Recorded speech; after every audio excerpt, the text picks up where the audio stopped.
In honor of International Day of the Woman 2026, I am sharing a series.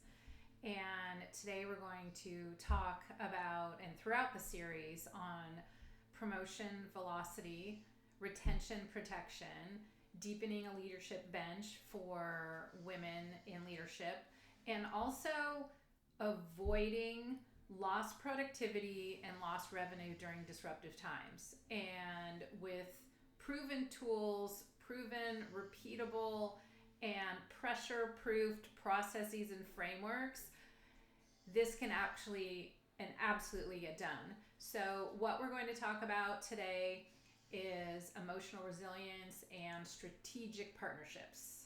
How to, and these two things, and what we're going to be talking about in the coming weeks, are going to really help with, like I said, promotion velocity, retention potential, deepening a leadership bench, and also avoiding lost productivity and lost revenue. So my name is Sheryl Kline. I'm a best-selling author, actually two-time best-selling author, speaker, and certified high-performance executive coach.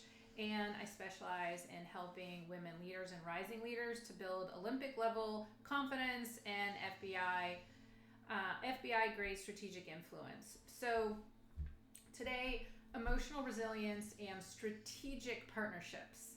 So just to be aware, there is the research tells us that there is a lot of very intense emotional tax for women in the workplace, especially women who are further marginalized within our gender, and it tends to escalate the higher women go in their positions.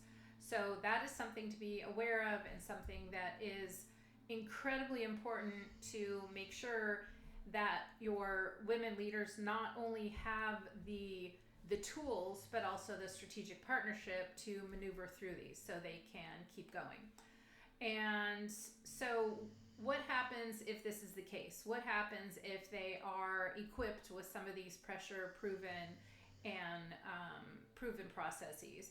The first thing is, if they are given these tools and the ability to have strategic partners, then it's going to literally unlock billions of dollars collectively. Because if we're looking during disruptive times, women are going to really be able to have the ability to anchor down, put their head down, and move forward and really, really get things done and stay productive, and in turn helping organizations to stay profitable. Also,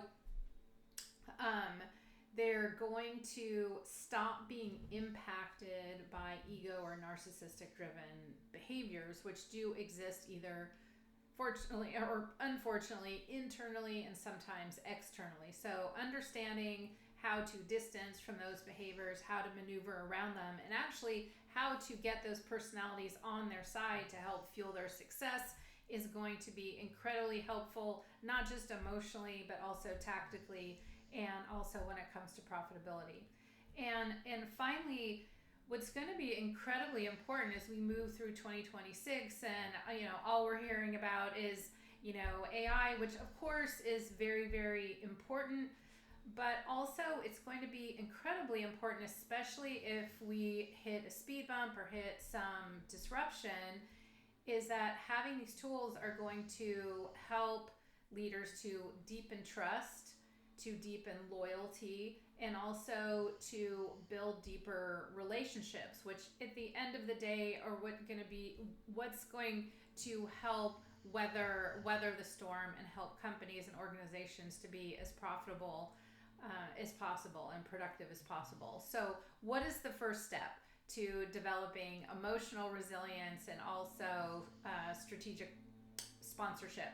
The first thing that would be incredibly, incredibly important is for women leaders and rising leaders to get very clear and honest, and take a third person view at what is most disruptive emotionally. In other words, if they're thinking, I always say new level, new devil. So if they're thinking of themselves at the next level of leadership, where are they faltering a little bit? What conversations or rooms are making them a little bit easy, or where are they lacking confidence? Because they may be confident where they are, but if they have their sights set on that next level, they're going to have to take an honest look at their confidence today and the confidence that they have in their future self, and learn how to develop that confidence that they want in the future to develop it today. Because in order for others to be confident in us, we must be confident in ourselves. And that is important to imbue our future selves starting immediately.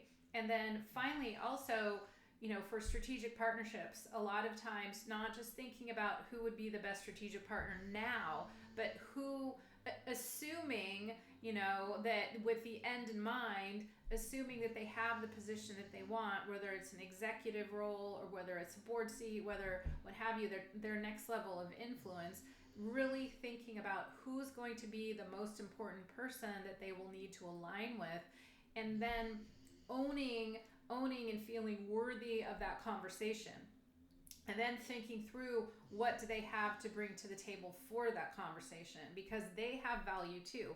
They have a perspective, they have experience.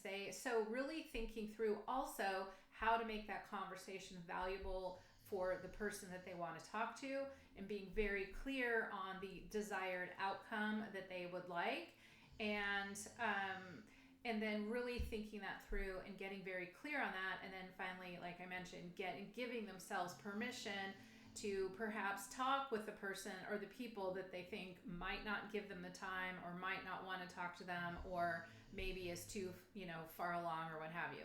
So hopefully those things were very helpful. If you would like to understand a little bit more about the Fearless Female Leadership Enterprise digital framework, then please click below, and I'm glad to share more.